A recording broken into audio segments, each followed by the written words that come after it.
저가 그 연인들에게 화대로 받았다고 하는 포도나무와 무화과 나무를 내가 못 쓰도록 하여 잡목숲이 되게 하고 들짐승이 그것을 먹게 하겠다. 아내가 다른 남자에 가서 이제 정을 통하고 이제 화대를 받았다고 합시다. 그러면 그 화대를 못 쓰게 하겠다는 겁니다. 이것은 굉장히 상징적인 얘기입니다. 물론 그 당시에 이스라엘 사람들이 이렇게 성적으로 타락한 점도 있었어요. 그러나 사실은 이스라엘 사람들이 바알 신에게 가서 예배를 드리고 섬기면 바알이 농사를 잘 짓게 해줄 거다. 즉 이제 선물한 거죠, 바알이. 그래서 이제 그 선물을 받은 걸로 생각한다는 거예요. 그래서 포도나무와 무화과 나무가 하나님의 선물이 아니라 바알의 선물로 생각한다는 거죠. 그것은 하나님이 볼 때는 화대에 불과하다는 겁니다. 타락한 성적인 행위로 얻어내는 이제 물질에 불과하다는 거죠. 그것을 내가 못 먹게 하겠다. 저가 키고리와 폐물로 단장하고 연인들을 따라가서 나를 잊어버리고 바알에게 분향한 그 날수만큼 내가 그녀를 벌할 것이다. 이것은 나 주 여호와의 말이다. 그래서 바알 신앙을 섬기는 사람들은 모두 심판하겠다. 그런 의미가 있는 거죠. 그래서 마지막에 13절에 보십시오. 뭐라고 그랬습니까? 이것은 나 주 여호와의 말이다. 이렇게 얘기가 끝납니다. 처음과 나중은 하나님의 말씀이다. 하나님의 말씀이다. 되게 이렇게 많이 끝납니다. 또 예언자 누구가 받은 하나님의 말씀이다. 이렇게 시작해서 이것은 나 주 여호와의 말이다. 이렇게 끝납니다. 그래야 이제 예언에 대한 권위가 있는 거죠. 그러므로 내가 그녀를 꿰어내어 광야로 데리고 가서 부드러운 말로 잘 타이르고 거기서 그녀에게 포도원을 되돌려주고 고난의 골짜기를 희망의 문이 되게 하겠다. 이제는 바람난 그 여자를 불러다가 하나님이 가르치겠다는 거죠. 저가 어렸을 때와 같이 이집트에서 나오던 날과 같이 거기서 노래할 거다. 이제 자신의 죄를 회개하고 하나님께로 올 날이 있다는 거죠. 나 여호와가 말한다. 그날이 저가 나를 내 남편이라 부르고 다시는 내 주라 부르지 않을 거다. 이제 말로 잘 타이르고 이제 그녀에게 되돌려주고 했지만 여전히 하나님과 이스라엘 사이에는 이렇게 그 언약 관계가 깨져버리는 겁니다. 다시는 남편이 될 수 없다. 비록 아내를 구해주고 받아줬지만 진정한 남편이라고 부를 수가 없고 진정한 하나님이라고 이제 부를 얘기가 안 된다는 거죠. 이미 타락해서. 내가 그 입에서 바알들의 이름을 제하여 저가 다시는 그 이름을 부르지 않게 하겠다. 이제 그 북쪽 이스라엘 사람들이 이방신인 바알 신학에 심취되어 있는 것을 이제 예언자인 호세아가 강하게 심판한 내용이 자세하게 나타나 있습니다.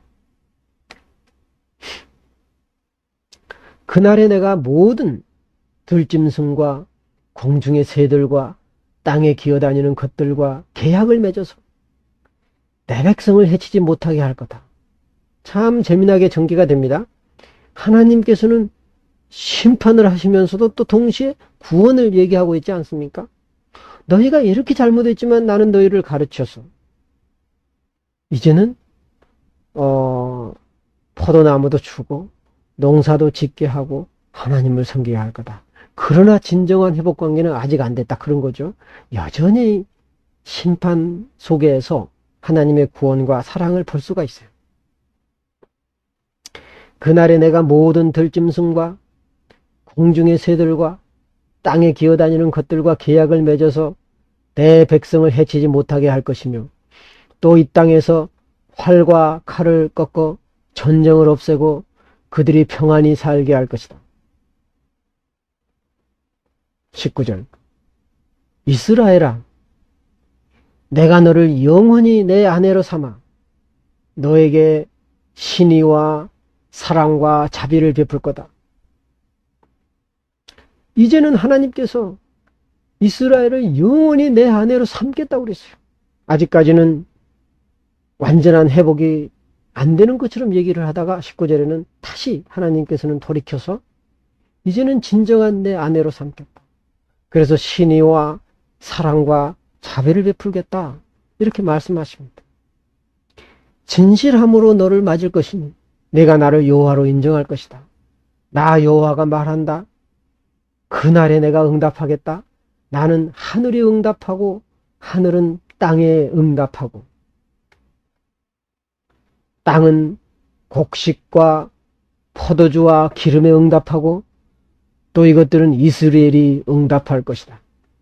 이제 하나님의 심판이 임하고 이스라엘 사람들이 회개를 하고 다시 하나님의 언약의 세계로 다시 들어올 때 이스라엘은 하나님의 백성이 되고 하나님은 다시 이스라엘의 하나님이 되는 새로운 계약이 맺어지는 과정을 보여줍니다.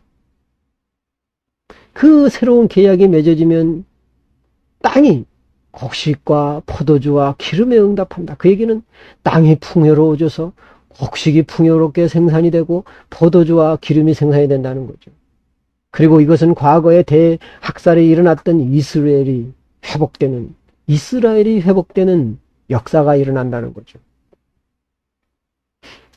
23절에 내가 나를 위하여 그를 이 땅에 심고 사랑받지 못하는 자라고 부르던 자에게 내가 사랑을 베풀고 내 백성이 아니라고 하던 자에게 너는 내 백성이다 하고 말할 것이며 그들이 주는 나의 하나님이십니다 하고 말할 것이다.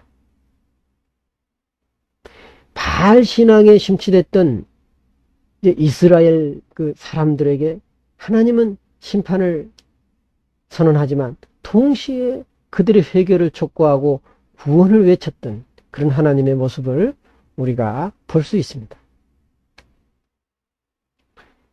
이제 호세아와 결혼한 여인에 대해서 또 말씀하십니다. 여호와께서 나에게 말씀하셨다. 호세아 3장 1절 너는 다시 가서 가늠한 내 아내를 사랑하라.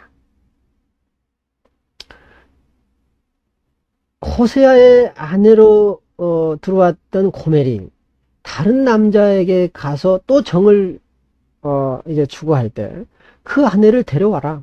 너는 다시 가서 가늠한 내 아내를 사랑하라. 이스라엘 백성이 다른 신을 섬기고 우상에게 제물로 드리는 건포도빵을 즐겨도 나 여호와가 여전히 그들을 사랑하는 것처럼 너도 내 아내를 사랑하라. 이 호세아 3장에 말하는 아내가 고멜인지 처음 아내로 들어왔던 고멜인지 분명하지는 않습니다. 그러나 고멜처럼 느껴지죠. 아마 이제 그 고멜은 음란한 여인, 장녀 같은 여인으로 소개됐기 때문에 그 처음 아내된 고멜이 또 다른 남자와 정을 통한 모습을 우리가 생각해 볼 수 있습니다. 그런데 이제 어떤 학자들은 여기에 고멜이라고 하는 구체적인 이름이 언급되지 않았기 때문에 아마 호세아는 또 다른 여인과 결혼을 했는데 그 여인도 고멜처럼 이렇게 음란한 여인이었을 거다라고 주장하는 학자들도 있습니다. 어찌됐건 호세아는 음란한 여인을 아내로 맞이하는 거죠. 그것은 호세아의 운명이기도 했습니다. 그것은 호세아의 소명이기도 했어요. 예언자는 하나님의 말씀대로 자기의 삶을 보여줬죠. 그래서 이스라엘 백성이 바알을 섬겨서 하나님을 배반했는데도 하나님은 이스라엘 백성을 사랑하여 다시 구원했듯이 너도 너 아내를 사랑하라는 거죠. 참으로 참 가슴 아픈 일이지 않습니까? 어느 남자가 그 음란한 아내를 다시 불러와서 또 사랑하고 또 집 나가면 또 데려오고 이렇게 하기를 좋아하겠습니까? 그런데 호세아는 자기의 삶 자체가 곧 예언의 말씀이었습니다. 그래서 나는 은약 179렌과 보리 18마를 주고 아내를 사서 그녀에게 당신은 당분간 혼자 조용히 지내도록 하시오. 이제는 다른 남자를 쫓아다니거나 장녀짓을 해서는 안 됩니다. 나는 당신을 기다리겠소 하였다. 호세아가 마음이 넓고 음란한 짓을 한 아내를 받아들이기 때문에 호세의 마음이 굉장히 넓은 것도 있습니다. 그러나 그것은 누가 시켰다고요? 하나님이 시킨 겁니다. 하나님께서 이스라엘을 사랑하듯이 너도 음란한 아내를 사랑하라는 거였어요. 그 하나님의 사랑을 호세아는 몸으로 실천했던 거죠. 그래서 예언자들의 말씀은 언어뿐만이 아니라 몸으로 주는, 또 삶으로 주는 상징적인 행동으로 전하기도 하였다는 거죠. 여러 가지 것들이 예언과 관련된 것이었습니다. 이와 같이 이스라엘 백성도 오랫동안 왕이나 지도자가 없고 제사나 신성시하는 돌 기둥도 없으며 제사장이나 우상도 없이 지내다.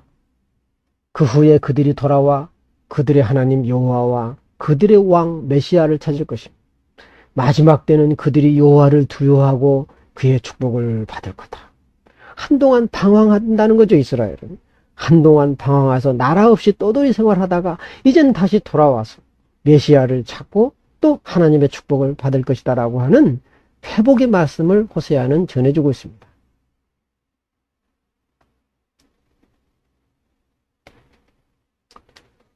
이제 예언자 호세아의 출신 및 생애를 한번 살펴보기로 하겠습니다.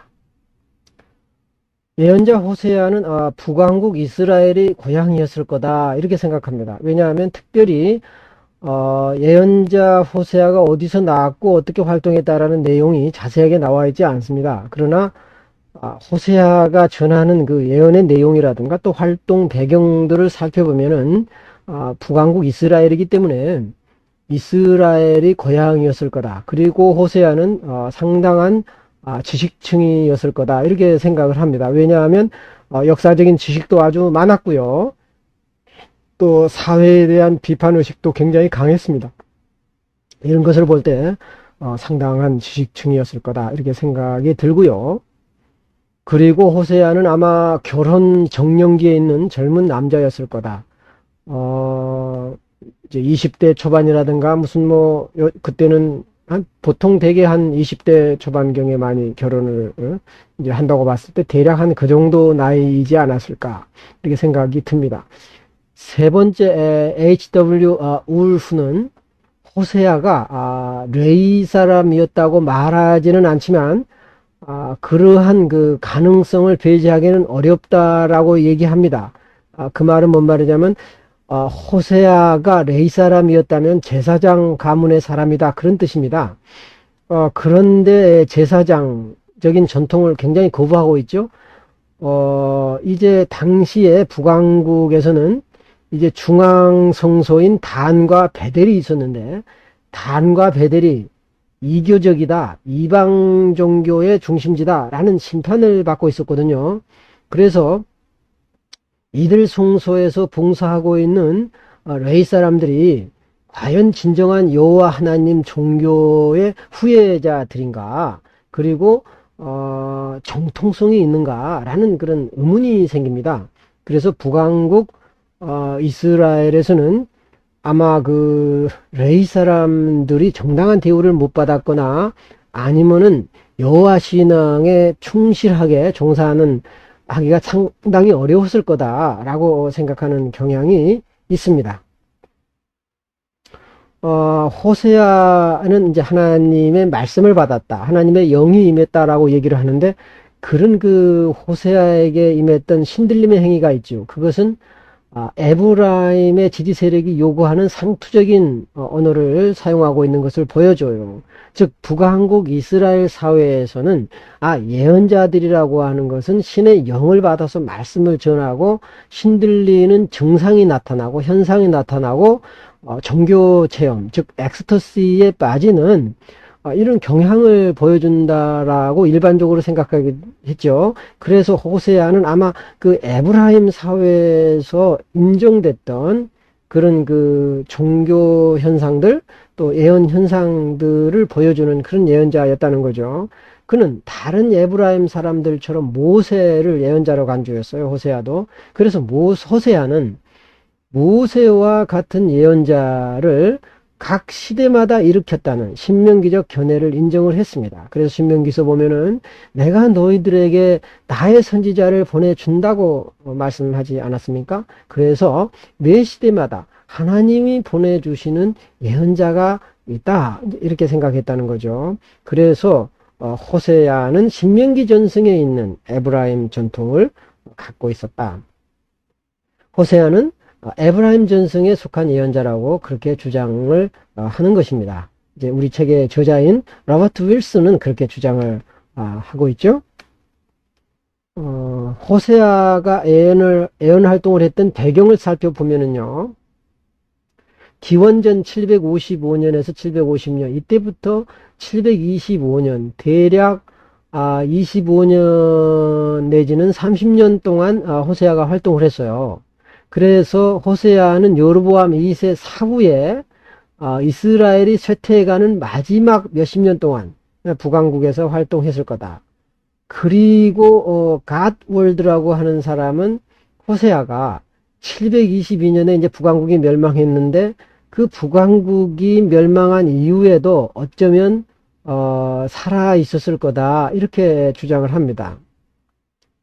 두 번째로 이제 호세아의 활동 배경을 살펴보면은요, 도덕성이 상실되고 방향 감각을 잃은 사회적인 상황 속에서 호세아는 다른 사람을 희생시켜서라도 모든 이권을 탈취함으로써 자신의 이익을 추구했던 사회 지도층들을 비판했습니다. 그래서 일반 백성들을 생각하는 것이 아니라 자기들의 이익만 챙기면 그만이다. 다른 사람이 직장이 있든 없든 뭐 벌어먹고 살든 못 살든 굶든 말든 집이 있든 없든 나는 집 몇 채만 가지면 그만이고, 어떤 자기들의 이익만 추구했던 사람들이 그 당시에도 대단히 많았습니다. 이런 사람들과 끊임없는 투쟁을 하고 비판을 제기했던 거죠, 호세아는. 그래서 호세아는 사회 속에 있는 그 재산의 불평등한 분배와 하급 계층에 대한 억압을 몸으로 느꼈습니다. 그리고 그것에 대해서 강하게 비판하고 반대했던 것이죠. 굉장히 어떤 그 일종의 사회 개혁가였습니다. 그 당시 이스라엘 사회는 거짓 맹세가 난무했고 도둑질이 난무했고 살인이 난무했고, 이런 모두가 아모스 선지자가 지적을 했는데요. 채무자의 권리를 박탈하는가 하면 가난한 사람들의 토지를 약탈하고, 또 궁중에는 왕궁에는 부패가 가득했다는 거죠. 그래서 이제 호세아에서 보면은 하나님의 심판이 박고랑의 독초처럼 돋을 거다라는 10장 4절의 비유가 있는데, 탄핵 대상인 맹세와 어떤 그 약정이 토지거래나 채무자, 즉 농민에 대한 대부와 관련이 있을 거다 이렇게 생각을 합니다. 그래서 하나님의 심판이 박고랑에서 자라는 그 독초처럼 아마 자랄 거다라는 얘기는 돈 가진 사람들이 돈 없는 사람들의 땅을 빼앗아다가 이제 지주가 됐거든요. 그래서 그 지주들에 대한 강한 아마 심판의 얘기일 거다. 그래서 지주들은 농민들에게 돈을 비싼 이자로 빌려주고, 농민들은 그 이자를 못 갚으니까, 원금과 이자를 못 갚으니까 또 농사 지어서 또 그걸 갚다 보면 더 많은 빚을 지고, 그러면서 결국은 농민들은 노예 상태로 전락해버리는 이런 상황이 오게 됐거든요. 그래서 호세아 선지자는 이런 사회의 부조리에 대해서 강하게 비판했던 것이죠. 그리고 이스라엘 동맹국들에 대한 과중한 곡물. 이스라엘 사람들은 자기 나라를 지키기 위해서 동맹국들에게 아주 곡물을 과다하게 바쳤습니다. 그리고 또 이제 수출을 했는데, 수출이 이제 백성들을 먹여 살리는 그런 수출이 아니라, 잘 지은 농산물을 수출하면은 수입품은 이제 그 지도계층, 즉 지배계층이 쓰는 화려한 이런 소비 물품을 수입했거든요. 그래서 농산물, 아주 고급 농산물을 수출하고, 이제 포도주라든가 올리브 기름이라든가 이런 것을 수출을 했거든요. 그러고 나서 이제 수입한 것은 이제 지배계층에 있었던 소비품을 수입했기 때문에 백성들의 생활은 피폐해질 대로 피폐해졌던 거죠. 예상되는 농업의 쇠퇴는 가뭄과 경작부진, 또 밀란과 내란에 의한 곡물 피해 등에 못지않게 그러한 외국의 수탈에서 비롯된 결과다 이렇게 얘기합니다. 그래서 이제 가뭄이 들고 경작이 안 되고 밀란이 일어나고 내란이 일어난 것들은 결국은 지배계층의 어떤 수탈 정책에 의해서 비롯된 거다 이렇게 생각이 된다는 거죠. 호세아서에 나타난 신학 사상을 한번 살펴보겠습니다. 호세아서에 나타난 신학 사상은 이스라엘이 파기한 하나님의 계약에 대한 호세아의 암시가 드러나 있어요. 이스라엘은 하나님과 맺은 거룩한, 결혼과도 같은 거룩한 언약을 파기했다는 거예요. 호세아의 결혼이 여호와 하나님과 이스라엘 백성 사이의 계약을 상징하기 위한 거죠. 두 번째로, 첫 번째 결혼을 통해서 호세아의 활동을 상징적으로 소개하죠. 고멜이라고 하는 여인을 만나서 아이를 낳고 그 아이의 이름을 지음으로 인해 가지고 호세아의 활동과 또 이스라엘의 운명에 대해서 이제 설명을 하고, 또 두 번째 결혼이 있죠. 이제 3장에 나타난 두 번째 결혼은 마지막 활동기에 시작된 구원을 선포하고 있습니다. 비록 이스라엘이 하나님을 배반하고 이방신을 섬겨서 타락했지만 하나님은 그 타락한 이스라엘을 자녀로 삼겠다는 거죠. 구원을 선포합니다. 네 번째, 하나님과의 관계를 인격적인 그리고 개인적인 관계로 맺는 종교로 이해합니다. 즉 아내와 남편의 관계로 이해했던 거죠. 서로 신실한 언약 관계를 지킬 때 거룩한 관계가 유지된다는 거죠. 이스라엘의 죄에 따른 심판을 선포하고 있는 거죠. 또 다섯 번째, 동시에 호세아는 구원의 대망을 선포하고 이를 위한 법과 공의, 결속과 자비를 강조하죠. 여섯 번째, 하나님의 구원의 은총은 이스라엘의 회개 다음에 오는 것이 아니라 하나님의 주권에 의해 행해지는 심판 이후에 온다는 거예요. 그래서 인간은 하나님의 은혜에 따르고 응답하는 거지 회개한다고 해서 구원이 바로 온다는 건 아닙니다. 일곱 번째, 새로운 공동체의 삶은 이스라엘의 완전한 정치적인 멸망 후에 비로소 회개와 진정한 하나님 신앙의 회복에 의해서 이루어진다는 겁니다. 죄를 지은 것에 대한 죄의 대가를 치른 연후에 그것은 이스라엘의 멸망이에요. 완전하게 멸망한 연후에 다시 하나님의 백성으로 거듭난다는 거죠. 여덟 번째, 일종의 종말론적인 사상이 호세아서에도 나타납니다. 이제 이런 혼동의 시대는 가고 새로운 시대가 온다라고 하는, 혼동의 시대는 종말을 구하고 새로운 세계가 도래한다라고 하는 종말론적인 사상이 어느 정도 나타난다는 거죠. 왜곡된 구조들의 필연적인 붕괴를 통해서 이런 왜곡된 사회 구조가 있죠. 이 왜곡된 사회 구조는 필연적으로 붕괴한다는 겁니다. 새로운 공동체가 도래한다는 거죠. 이것은 새로운 역사를 창조하기 위한 일종의 준비 과정이다. 이렇게 이해하는 겁니다. 호세아서의 일관된 설교 문체가 있는데요. 그것은 아모스의 문체와 상당히 다릅니다. 신명기 학파의 수준 높은 억양을 띠게 하죠. 그리고 이것은 또한 호세아의 어떤 파기된 계약이라는 주제도 발전시켰어요. 파기된 계약이라고 하는 것은 하나님과 이스라엘 간에 맺어진 계약이 이제는 파기됐다라고 하는 내용을 호세아가 전했다는 거죠. 호세아는 거짓 예배, 그리고 다른 신에게 예배 드리는 것, 매춘, 간음 등으로 거짓 예배를 표현하고 있지 않습니까? 그 거짓 예배에 집중해서 아모스하고는 달리 사회 정의와 억압당한 자의 인권에 대해서 상대적으로 비교적 적게 말하고 있어요. 상징적으로 말하는 거죠. 매춘했다, 이스라엘 사람들이 하나님을 배반했다, 이렇게 상징적으로 말하기 때문에 아모스보다는 사회개혁적인 말이 비교적 적게 나타난다는 거죠. 근데 아모스서에 가면 대단히 적나라하게 나옵니다. 아모스의 중심 언어가 정의 구현에 있다면 호세아에게는 하나님께 신실해라, 그리고 하나님의 언약을 파기하지 말아라, 이제 이런 말로 대변되는 거죠. 이제 그 호세아서는 어떻게 편집이 됐느냐, 편집 과정을 보면 호세아는 자신의 신탁을 문서로 게재했죠. 또 그것들이 이불을 통해서 전해지도록, 또 입을 통해서 나온 다음에 또 자신의 말을 전하기도 했습니다.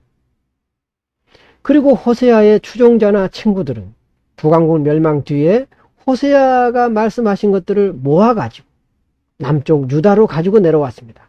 그리고 그것들이 나중에 남쪽 유다에서 책으로 이제 편집이 됐던 거죠. 그래서 결국은 호세아서는 북왕국 사람들에 의해서 편집되었다기보다는 호세아의 예언이 끝난 다음에 호세아의 후손들이 그걸 모아가지고 예언의 말씀을 모아서 북왕국이 멸망한 다음에 남쪽으로 내려와서 남쪽에서 편집된 것일 거다. 이렇게 학자들은 생각을 합니다.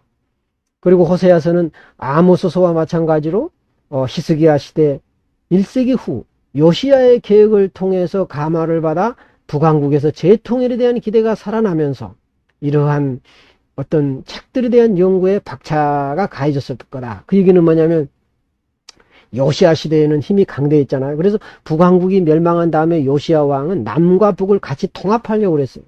그럴 때 이제 북왕국에서 활동했던 호세아 예언자들의 말씀을 참고하면서 남과 북을 하나로 만들려고 합니다. 그래서 호세아에서 보면은 북은 심판하지만 남쪽은 심판하지 않겠다는 말씀이 있었잖아요. 그 얘기는 호세아서가 기록될 당시에 그 남쪽 유다 백성의 심기를 거스르지 않으려고 하는 아마 유다 백성들의 소망이 호세아서를 통해서 표출이 되지 않았는가 이런 생각도 드는 것입니다. 신명기 사가적인 어조가 편집의 결과를 보여줘요. 그래서 최종적인 편집은 포록이라든가 포로 후기에 아마 일어났을 거다. 그래서 포로라고 하는 학자는 호세아서는 활동하기는 8세기에 활동을 했지만 마지막 호세아서가 오늘날에 있는 호세아서의 형태는 상당히 후대에 이루어졌을 거다. 이렇게 생각을 합니다.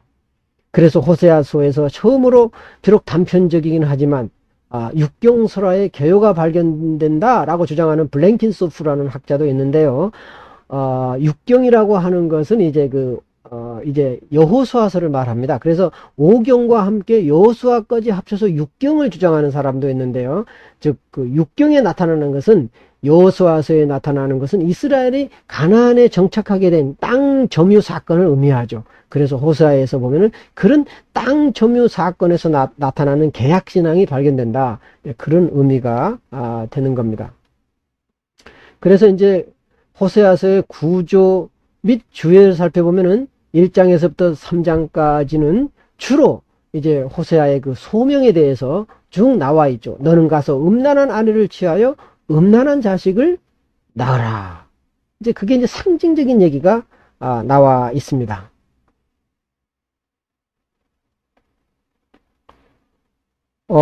그리고요, 이제 심판과 구원에 대한 약속이 있고요. 4장에서부터 11장까지는 아모스의 전수 과정의 여러 맥락을 따르고 있습니다. 그리고 이제 4장에서부터 11장은 여로보암 2세 말기 시대가 있고요. 또 시리아 에브라임 전쟁 시대에 대해서 잠깐 또 언급이 되어 있는데, 시리아 에브라임 전쟁은 734년에 이제 발생한 건데요. 북왕국 이스라엘과 시리아가 연합을 해서, 즉 에브라임은 여기서는 이스라엘이죠. 시리아와 에브라임이 연합을 해서 남쪽 유다를 공격한 사건입니다. 그때 남쪽 유다는 북쪽에 있는 아시리아를 끌어들여서 다시 공략함으로써 위험에서 벗어나는 이제 과정을 겪게 되는데요. 이런 남과 북의 갈등 시대를 말해주고 있죠. 그리고 이제 호세아 4장에서부터 11장은 제의와 즉 제사장들의 행태, 그런 또 나라의 제의에 대해서 비판하고 정치를 비판했고요. 또 예언자를 하나님의 심판을 선언하는 도구다. 즉 예언자가 하나님의 심판을 선언해야 된다라고 생각을 했고요. 그것은 이전 예언자들의 사상을 또 이어받은 결과다. 그렇게 생각합니다. 그리고 이제 12장에서부터 14장까지는 이스라엘 마지막 왕 호세아 시대에 발표된 신탁입니다. 이제 예언자 호세아와 이스라엘의 마지막 왕 호세아가 이제 같은 동시대에 활동을 했다는 거죠. 그래서 이스라엘과 유다에 대한 심판을 내포하고 있으면서도 이스라엘의 고대 전승을 많이 언급해서 하나님께서 이스라엘을 사랑하신다라고 하는 것을 이제 쭉 얘기를 하고 있습니다. 그래서 이제 하나님은 이스라엘을 사랑하고, 즉 그것은 야곱이 이스라엘이 된 것을 또 상기시킨다는 거죠. 여러분 이제 야곱을 보면은 그 출애굽 사건 이전에 애굽으로 이제 피난 가지 않습니까? 그래서 이제 야곱이 거기서 죽고 또 이제 그 야곱의 자손들이 또 가나안에서 이제 자리를 잡게 되지 않습니까? 그러면서 하나님이 얼마나 이제 야곱을 사랑했는가, 그리고 야곱의 아들인 또 요셉을 사랑했는가, 이런 고대 전승을 계속 얘기를 함으로써 이스라엘과 하나님 간의 오래된 언약 관계를 강조하는 거죠. 그러면서 하나님과 이스라엘의 신실한 언약 관계가 지금 깨져버렸다. 그러니까 이제는 회개하고 다시 돌아오면 하나님은 다시 새로운 언약을 맺어서 이스라엘을 사랑해 줄 거다라고 하는, 그러나 심판은 피할 길이 없다라고 하는 대단히 강력하면서도 이제 완고한 말을 하는 것 같지만 사실은 하나님의 사랑이 그만큼 깊다라고 하는 내용을 쭉 얘기하고 있습니다. 여러분들은 호세아서를 통해서 어떻게 우리가 심판 속에서 하나님의 구원이 있다라는 것을 우리가 잘 살펴보게 되었을 줄로 압니다. 여러분 수고 많았습니다.